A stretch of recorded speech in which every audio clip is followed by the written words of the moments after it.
You're listening to an Airwave Media Podcast. What does Sputnik have to do with student loans? How did a set of trembling hands end the Soviet Union? How did inflation kill moon bases? And how did a former president decide to run for a second non-consecutive term? These are among the topics we deal with on the My History Can Beat Up Your Politics podcast. We tell stories of history that relate to today's news events. Give a listen. My History Can Beat Up Your Politics, wherever you get podcasts.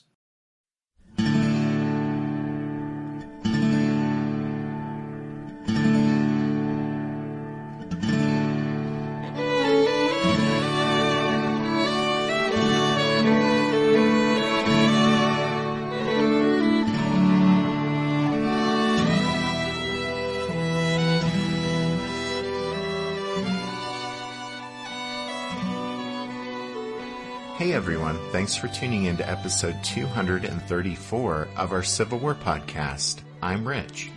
And I'm Tracy. Hello y'all. Welcome to the podcast. At the end of the last show, it was the morning of Saturday, December 13th, 1862, and the commander of the Federal's Left Grand Division, William Franklin, had just been given Ambrose Burnside's orders for the day. Franklin was already upset since he had expected to receive Burnside's instructions hours before this, and now Franklin grew even more agitated since the orders he'd just received weren't at all what he'd been expecting. In his book on the Battle of Fredericksburg, Frank O'Reilly says Burnside's orders to Franklin were, quote, an astonishingly vague and rambling directive, end quote. You see, based on their conversation the night before, Franklin had expected to receive orders indicating that his assault against Prospect Hill on the southern sector of the battlefield below Fredericksburg was to be the main Union attack on December 13th. But Burnside's written instructions no longer seemed to reflect that. Well behind schedule as he was, an already frustrated Franklin decided not to spend more time asking Burnside for clarification, nor did he ask the staff officer who had brought the orders if he knew anything of the Army commander's intentions. And so Franklin read and reread them, but was still unable to determine from the imprecise wording of the orders if Burnside expected him to hold his whole force in readiness to strike the extreme right of the Confederate line, or if he was simply to make an immediate demonstration against Prospect Hill with one division. In the end, Franklin decided these didn't seem to be instructions for a major attack by the Left Grand Division, and so he chose to literally take the orders to mean he was to send out a single division to make a demonstration. In explaining his decision, Franklin would later say he assumed his part in the fighting that day would be to simply conduct, quote, an armed reconnaissance or an observation in force made of the enemy's lines. Well, as we said in the last show, most historians today believe that Burnside intended for Franklin to make the main Union attack on December 13th, while Right Grand Division Commander Bull Sumner would be the one who made a demonstration as he sortied from Fredericksburg to prevent Longstreet from sending help down to Stonewall Jackson. But although this was almost certainly Burnside's intent, he failed to clearly communicate this plan to the commanders of his grand divisions. Having decided his job that morning was only to make a demonstration, the orders did seem to plainly indicate that Franklin was obligated to do so as quickly as possible, so he gave the assignment to John Reynolds' First Corps, advising Reynolds to send forward a single division, but to keep it well supported. Reynolds immediately tapped George Meade's division of Pennsylvania Reserves for the task. But Meade was worried that this would be just one more of the same kind of piecemeal attacks that had failed to crack the rebel lines at Antietam, and so he asked if he was really to go forward with just his division. The answer Meade received was, "That is General Burnside's orders."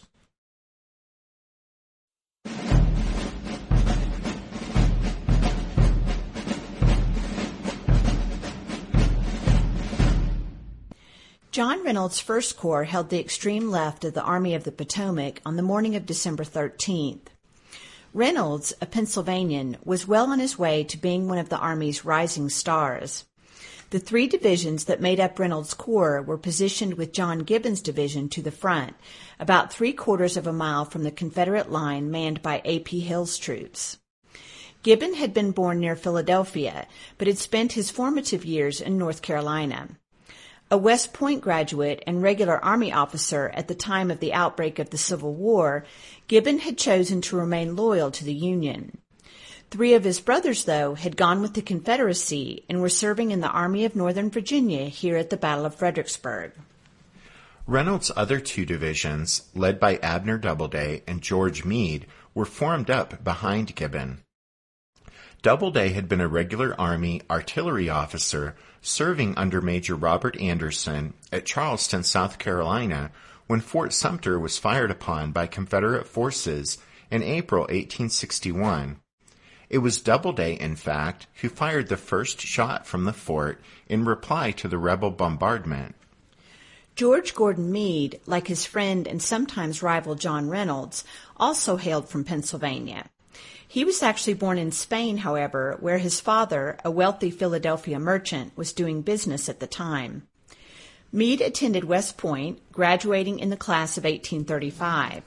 Lieutenant Meade was assigned to the 3rd U.S. Artillery and saw some action in the Second Seminole War, but then he resigned his commission to pursue a career as a civil engineer. Meade re-entered the Army in 1842 and participated in the Mexican-American War as a topographical engineer on the staff of old Rough and Ready, Zachary Taylor. During the years after the war with Mexico, Meade worked on a variety of engineering projects, including the construction of lighthouses along the Atlantic coast. In 1861, when the Civil War broke out, he was in charge of the Great Lakes Engineering Survey. Meade was a captain when the war started, but the governor of Pennsylvania used his influence to have Meade appointed a brigadier general of volunteers in August of 1861. The new general was assigned to the 2nd Brigade of the Pennsylvania Reserves. These regiments were units raised in the Keystone State that had exceeded the War Department's quota. Though they were eventually mustered into federal service, these Pennsylvania regiments retained their original reserve designation. As commander of a brigade of Pennsylvania Reserves, Meade served ably during the 7 days' battles outside Richmond until he was badly wounded in the back and arm at Glendale. He recovered in time to lead his brigade at Second Bull Run, though. When John Reynolds, then the commander of the division, was pulled away and put in charge of the Keystone State's militia during the Antietam campaign, Meade succeeded to command of the Pennsylvania Reserves, which he led at both South Mountain and Antietam. Then, when Joseph Hooker was wounded at Antietam, Meade temporarily was placed in charge of First Corps. After that, Meade returned to divisional command, but he was promoted to Major General at the end of November 1862, which meant that at the Battle of Fredericksburg, he was the Army of the Potomac's senior division commander and also outranked at least 2 corps commanders. All of this is to say that George Meade was a seasoned officer with plenty of combat experience, and when he questioned whether his lone division was really supposed to go forward by itself, it wasn't because he was seeking to shirk the responsibility. First Corps Commander John Reynolds gave Burnside's orders, as he understood them, to his 3 division commanders. Reynolds chose his old division, now under Meade, to take the lead in the action, while Gibbon's division was to guard Meade's right flank. Doubleday would position his troops so that they protected Meade's left, while also guarding the left flank of the entire army. As y'all recall, Franklin's other corps commander in the Left Grand Division was Baldy Smith, and his 6th Corps would keep an eye out for Reynolds' right flank, while continuing to guard the lower crossing site and keeping the lines of retreat back across the river open, as directed by Burnside's orders. The Pennsylvania Reserves had mustered into federal service late in 1861, 10,000 strong. However, a half-dozen battles and a year of attrition had taken their toll, so that Meade's veterans now numbered only about 3,800 troops.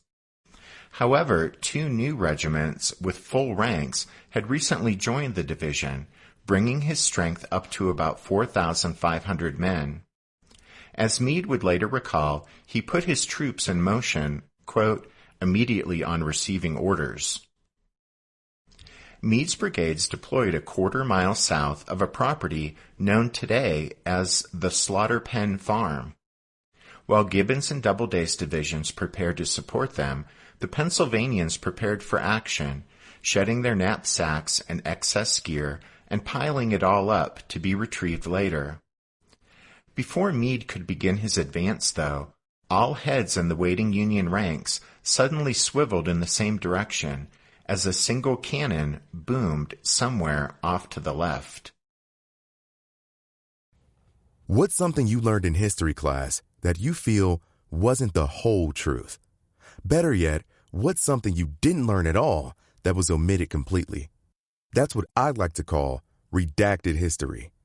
I believe that all history, no matter how good or bad, needs to be told. There are wars, massacres, battles, and entire historical events that are just not in our school's history books. Have you ever heard of Mary Bowser? I didn't think so. My name is Andre White, the host of the Redacted History Podcast, the place where history's forgotten events, heroes, and villains get their story told, one episode at a time. So come huddle around the campfire with me and get ready to hear the stories that you were robbed of. And get comfortable. We're going to be here a while. The Redacted History Podcast. Real history never dies. Stream the Redacted History Podcast on Apple Podcasts, Spotify, or wherever else you get your podcasts. Did archaeologists discover Noah's Ark? Is the rapture coming as soon as the Euphrates River dries up? Does the Bible condemn abortion? Don't you wish you had a trustworthy academic resource to help make sense of all of this? Well, I'm Dan Beecher, and he's award-winning Bible scholar and TikTok sensation Dr. Dan McClellan, and we want to invite you to the Data Over Dogma podcast, where our mission is to increase public access to the academic study of the Bible and religion, and also to combat the spread of misinformation about the same. But, in a fun way. Every week we tackle fascinating topics. We go back to source materials in their original languages. And we interview top scholars in the field. So whether you're a devout believer, or you're just interested in a clear-eyed, deeply informed look at one of the most influential books of all time, we think you're going to love the Data Over Dogma podcast. Wherever you subscribe to awesome shows.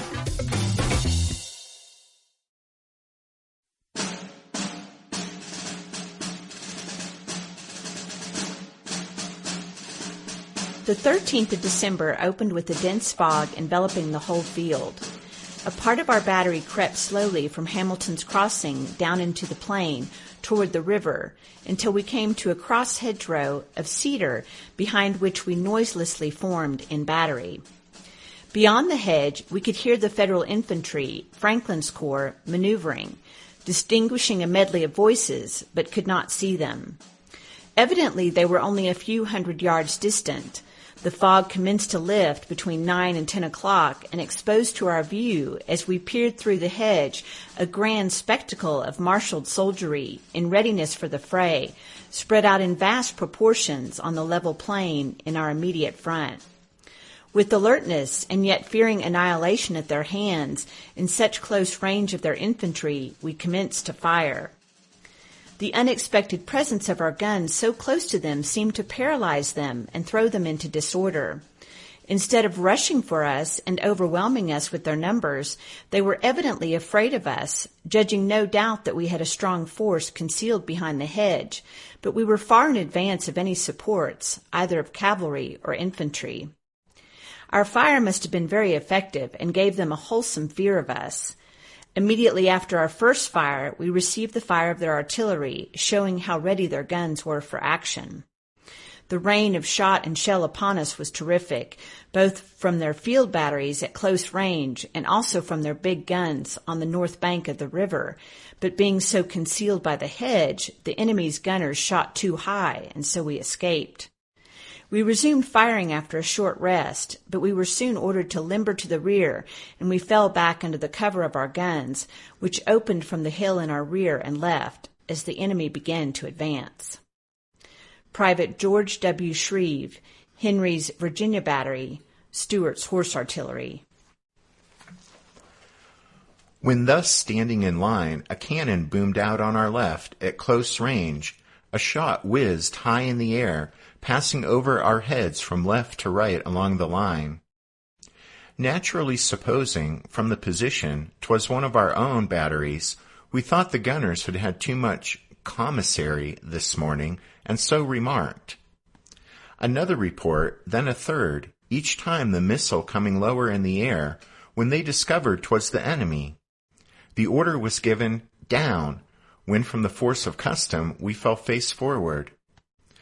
I suppose the whole line did so, excepting the field and some of the line officers, as I had no time to notice who remained standing, being naturally engaged in pressing down hard, bearing on and flattening out, that I might not interfere with any of the flying iron, but courteously allow the right of way. This single gun, as subsequently learned, was commanded by Major Pelham. He soon got the range when his shells exploded low overhead and on the flanks of some of the regiments.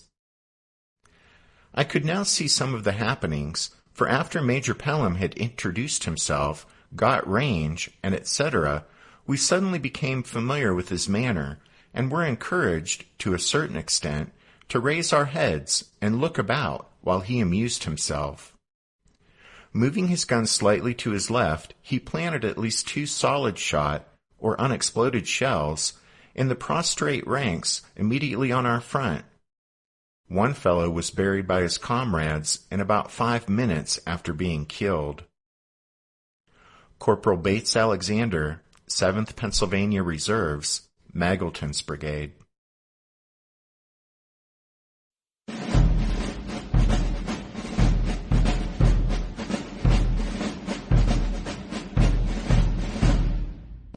On the extreme right of the Confederate line, Jeb Stuart's rebel cavalry had skirmished with the Federal picket line since dawn. Now, with Reynolds' Federals making their preparations across the way, Major John Pelham, the popular chief of Stuart's Horse Artillery, had a sudden inspiration. Pelham had found an ideal spot to put a cannon squarely on the Yankees' flank. He begged Stuart to let him try this idea and open an enfilading fire at close range on the massed Union troops. This was just the sort of audacious thing to appeal to the colorful cavalry commander, and Stuart gave his approval. Once given the green light, Pelham set off with a 12-pounder Napoleon from Captain Mathis Henry's horse battery.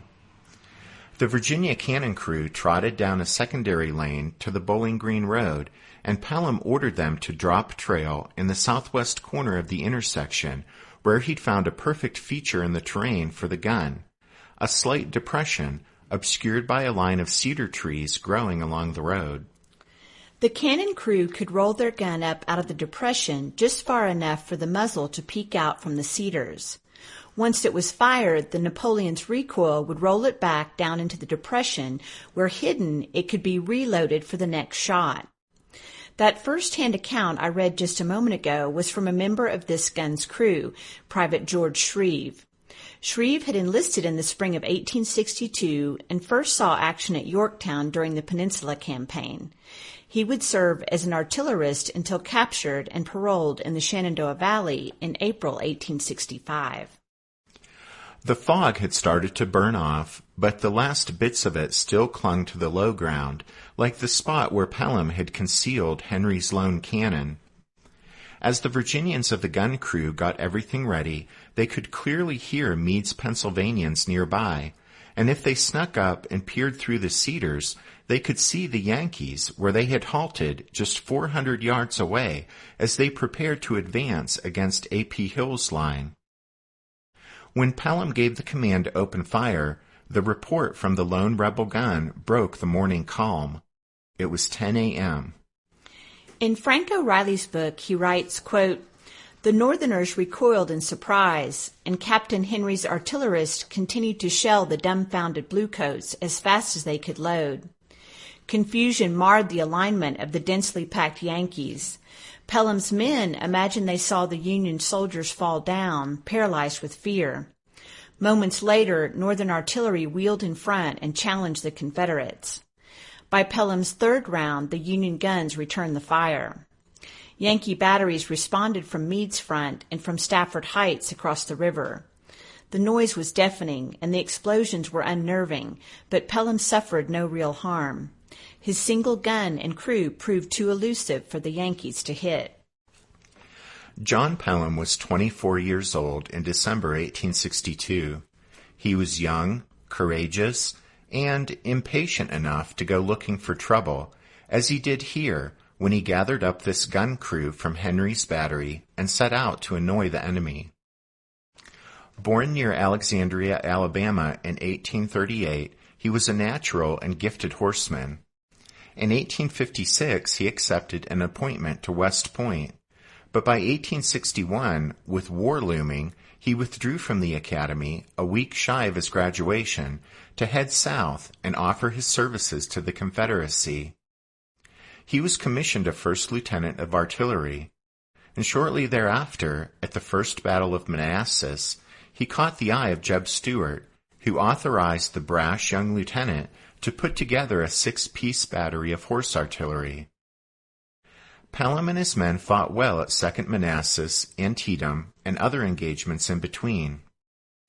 Here at Fredericksburg, Pelham, now a major and in command of all of Stuart's horse artillery, looked to leave his mark on the battle by boldly tripping up Franklin's Yankees as they prepared to advance against A.P. Hill. Robert E. Lee and Stonewall Jackson were observing Pelham's fight from Prospect Hill. A.P. Hill joined them, and together they admired his audacity. Lee then assured Pelham's immortality when he said, quote, "It is glorious to see such courage in one so young." Well, as some Federal infantry from Doubleday's division probed forward to try and root out the pesky Confederate gun, Rooney Lee's rebel cavalry screen engaged the Yankees, and Pelham ordered his men to cease firing for a bit so as not to give away their exact position. When Jeb Stuart sent a message asking how everything was going, Pelham coolly responded, "Go back and tell General Stuart that I am doing first rate." To bolster Pelham's firepower, Stuart dispatched another cannon, a Blakely rifle. However, as it moved up, the Federals observed it, and since there wasn't enough room in the depression for it, it provided an easy target for the Union guns. The Blakely soon suffered a direct hit and was forced to withdraw. Hard pressed by the Federal infantry Doubleday had sent forward, the Confederate cavalry had also been forced to fall back, leaving Pelham to his own devices. The Union counter-battery fire was starting to tell on the gun crew, causing several casualties, and eventually Pelham had to lend a hand to help man the cannon. Ammunition started to run low, and Pelham knew he couldn't hold on much longer. Stuart supposedly sent a couple of messages giving permission for Pelham to withdraw, and when the third such invitation arrived about 11 o'clock, the young major decided it was time to go. Captain Henry and his men limbered up their Napoleon and fell back to Hamilton's Crossing. Pelham and Henry had attacked an entire wing of the Union Army and single-handedly held up the enemy's advance for an entire hour. Nothing so unnerves an infantryman as artillery fire from the flank or rear, and during the shelling, the soldiers in Meade's and Gibbon's divisions had gone to ground, remaining prone so as to avoid the worst of the flying metal. Doubleday's troops, advancing to the left of Meade, surged forward after Pelham withdrew and seized the intersection where his gun had been concealed, but did no more. In fact, Doubleday's entire division was now focused solely on remaining in its present position and protecting the extreme flank of the army, with the result that Meade would be unsupported on his left when he moved forward. Robert E. Lee glorified the young officer by referring to him as the gallant Pelham in his official report. However, Captain Henry and his gunners were largely overlooked in the praise that was heaped upon Pelham, so we'll give them their due here and now. At any rate, we'll wait until the next show to get to the belated federal advance on Franklin's front, but we wanted to close this show by pointing out that the spot from which Pelham and Henry so bedeviled the Yankees that December morning is a good example of what happens when the land of a Civil War battlefield is unprotected and is gobbled up by development. In last week's book recommendation, Simply Murder, The Battle of Fredericksburg, authors Makowski and White point out that in 1862, the area now known as Pelham's Crossing was fairly wide open, although cedar trees lined the roads and ditch fences cut across the land. But today, the area has been swallowed up by suburban development. Lost in the hustle and bustle of traffic whizzing by are two interpretive markers and a low stone monument standing near the busy intersection of Tidewater Trail and Benchmark Road. The small monument once sat 10 feet closer to the road, but when the Virginia Department of Transportation widened the road in 2006, the monument was uprooted. It spent many months lying on its side before being reset in its current location. That's a rather sad tale, but thankfully over the years, at many other spots where Civil War battles took place, the tireless efforts of organizations like the Civil War Trust and local groups like the Central Virginia Battlefields Trust at Fredericksburg have saved acres and acres of land so that future generations can visit those sites and walk the actual ground where the soldiers fought, and by visiting those sites, gain a greater appreciation for the meaning of the struggle between the Union and the Confederacy. Rather than a book recommendation with this episode, Tracy and I would simply like to encourage you to support those organizations that are dedicated to purchasing, saving, and preserving the land where our Civil War battles were fought. Groups like the Civil War Trust and local groups like the Central Virginia Battlefields Trust. The work they do is indispensable to the cause of battlefield preservation. Thanks, everyone. And thanks, everyone. Bye.